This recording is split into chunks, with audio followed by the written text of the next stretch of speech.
एक टाइम ऐसा आ गया था कि जितने भी बच्चे थे वहाँ पे सबने हार मान ली थी कि अब तो यहाँ मर ही जाएंगे।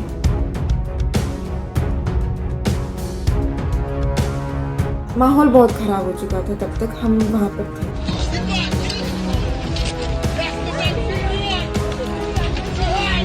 हाँ, थोड़ी देर के बाद भगदड़ मच गई। बिल्कुल अब बच्चे एक दूसरे के ऊपर चढ़ रहे हैं, चिल्ला रहे हैं, उनके ऊपर चिल्ला रहे हैं जो वहाँ मिलिट्री के लोग थे, क्योंकि वो जाने नहीं दे रहे थे।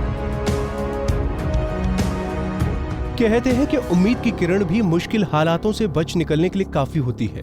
कुछ ऐसा ही हुआ यूक्रेन के टर्नोपिल शहर में। मेडिकल यूनिवर्सिटी में एमबीबीएस की पढ़ाई कर रही छात्रा प्राधी जांगड़ा के साथ, जो मौत के मुंह से लौटकर वापस अपने देश भारत आई हैं।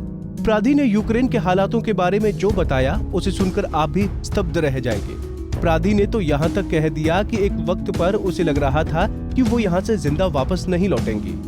एक टाइम ऐसा आ गया था कि जितने भी बच्चे थे वहाँ पे सबने हार मान ली थी कि अब तो यहाँ मर ही जाएंगे, क्योंकि बॉर्डर पे खड़े थे, ना तो 50 किलोमीटर पैदल चला जाए वापस, और वो बाहर नहीं निकाल रहे थे, और ठंड इतनी थी, बिल्कुल ऐसा लग रहा था कि अब यहाँ मर जाएंगे। लेकिन घर वालों की मदद से, उनसे लगातार संपर्क में रहने की वजह से बिल्कुल वहाँ से निकले तो जान में जान आई, और जैसे ही दूसरे बॉर्डर के पास आते गए तो बिल्कुल जान आ ही गई थी कि हाँ अब निकल जाएंगे, और सब अच्छा होता गया, वापस घर आ गए। प्राधी ने बताया कि यूक्रेन में हालात बिगड़ने के बाद वो जैसे तैसे पोलैंड के बॉर्डर पर पहुंचे, लेकिन वहां से बॉर्डर को पार नहीं करने दिया गया और 2 दिन तक वो अन्य साथियों के साथ बॉर्डर पर ही फंसे रहे, जहां का तापमान -3 डिग्री था। प्राधी ने बताया कि उनके पास सीमित मात्रा में खाने का सामान था, जिसके सहारे वो 2 दिन तक रुके, लेकिन उसके बाद खाने का सामान खत्म होता गया और पोलैंड के बॉर्डर पर उन्हें पीने के लिए पानी तक भी नसीब नहीं हुआ। ऐसे में एक तरफ भूख प्यास और दूसरी तरफ कड़कड़ाती ठंड में उन्हें अपना जीवन बचाने के लिए वापस उसी शहर में जाना पड़ा। वहाँ भीड़ इकट्ठी हो गई 700-800 बच्चों की। रात को खुला था, साइड में जंगल, बीच में हवा चल रही है, इतनी ठंड, -3 डिग्री हो रहा है, बच्चों के पास जैकेट नहीं है, शूज़ नहीं है। मैंने खुद ने 2 जैकेटें पहनी हुई थी, 4 सॉक्स पहनी हुई थी, शूज़ बस फंसा ही रखे थे, तब भी बहुत ठंड लग रही थी, बहुत ठंड। फिर सुबह भी हम लाइन में लगे रहे, पूरे दिन रात नहीं सोए, लगे रहे कि अब नंबर आ जाएगा, लेकिन वहाँ नंबर नहीं आया। फिर शाम को एडवाइजरी आई कि बॉर्डर्स ओपन नहीं थे, इसलिए ऐसा हाल हो रहा है, तो बॉर्डर्स ओपन हो गए हैं, अब आप लाइन में लगो, अब आपको निकाल देंगे। फिर से लाइन में लगा, उन्होंने फिर हमें होप दी, उन्होंने लड़कियों की लाइन अलग बनवा दी, लड़कों की अलग बनवा दी।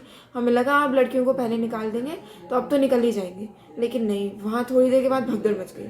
बिल्कुल अब बच्चे एक दूसरे के ऊपर चढ़ रहे हैं, चिल्ला रहे हैं, उनके ऊपर चिल्ला रहे हैं जो वहाँ मिलिट्री के लोग थे, क्योंकि वो जाने नहीं दे रहे थे।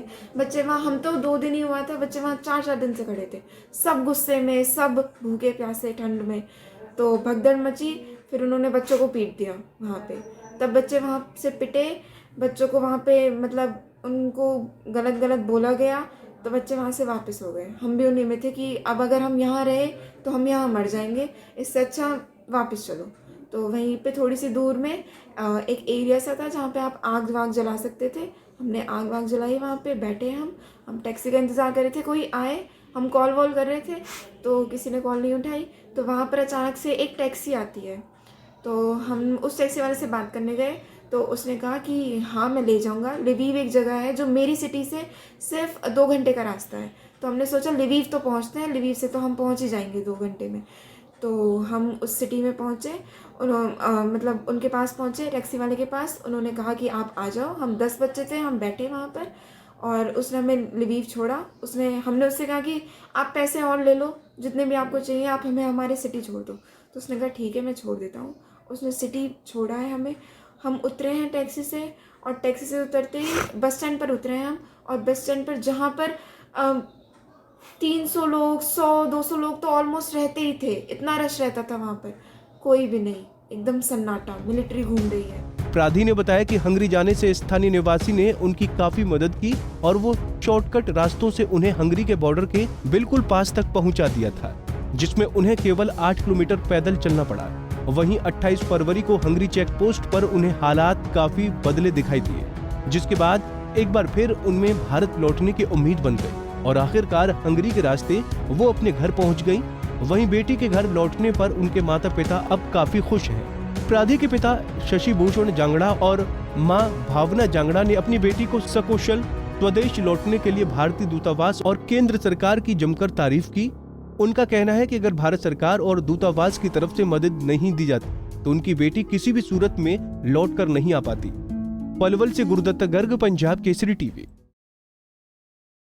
हमसे जुड़े रहने के लिए हमारे YouTube चैनल को सब्सक्राइब करें और नई वीडियो की नोटिफिकेशन के लिए बेल आइकॉन को दबाएं। अगर आप ये वीडियो Facebook पर देख रहे हैं तो लाइक जरूर करें और ज्यादा से ज्यादा शेयर करें। धन्यवाद।